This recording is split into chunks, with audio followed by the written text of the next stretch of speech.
Right మిత్రమా, మీకు మొదట్లో ఒక ఇంట్ ఇచ్చిన, రెండోసారి ఒక ఇంట్ ఇచ్చిన, మూడోది ఒక ఇంట్ ఇస్తున్నా. సో సార్ లెంతీగా వచ్చింది అయినా సరే మీకు ఇక్కడ గుర్తుపెట్టుకోండి సార్, 3 4 12. ఒకసారి ప్రీవియస్ మన నెంబర్లో చూస్తే దాంట్లో ఒక కాన్స్టాంట్ నెంబర్తో మనం ఏం చేసినాం, డివైడెడ్ చేసుకుంటూ వచ్చినాం. మరి ఎప్పటికీ డివైడెడే ఉండాలనే ఉంది, మల్టిప్లై కావచ్చు, సబ్ట్రాక్షన్ కావచ్చు. ప్రీవియస్లలో కొన్ని కాన్స్టాంట్లు -1 -2 -3 లాంటివి అప్లై చేసినాం. మరి ఇక్కడ చూస్తే ఒక స్థిర విలువ యాడ్ చేస్తే 19.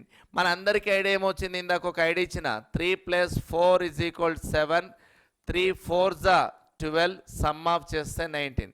మరి ఈ రూట్లోకి వస్తే ఇవి ఆ సమ్ వాల్యూని చేరుకోవట్లేనప్పుడు బహుశా ఇది 3 + 4 కాకుండా ఈ 7 అనేది ఒక కాన్స్టాంట్, ఒక స్థిర విలువగా తీసుకోవచ్చు కదా, ఇది కాకుండా చేయొచ్చు కదా. మరి ఒకవేళ స్థిర విలువ తీసుకుంటే ఆ విలువని ఇక్కడ మనం అప్లై చేస్తే 7 5 35, ఒక స్థిర విలువను కనుక అప్లై చేస్తే 42. ప్రూఫ్ అయిందా? ఎస్, ఇవి రెండు ప్రూఫ్ అయినప్పుడు మరి ఇది కూడా ప్రూఫ్ అయితేనే ఆప్షన్లు ఉంటాయి. ఇందాక మనం అప్లై చేసిన మెథడ్స్కు రాలేదు కదా మిత్రమా. రైట్, అలా చూస్తే 9 5 45, ఒక స్థిర విలువ కలిపితే 52. మరి 52 ఎక్కడుంది చూడు, ఇక్కడ ఉంది. సో జాతీయ గీతం మన జనగణమన ఆలపించడానికి పట్టే సెకన్లు 52 సెకన్లు. మీతో అప్పటి నుంచి ఆ గీతాన్ని ఆలపించిన. మరి చాలామందికి వచ్చో లేదో ఆ గీతం, ఇప్పుడు వస్తుంది ఆ గీతం. రీజనింగ్ సబ్జెక్ట్ చెప్తున్నప్పుడు ఏమేం పాయింట్లు వస్తాయనేటువంటి విషయాన్ని ఇలా మీతో చర్చ చేస్తుంటా.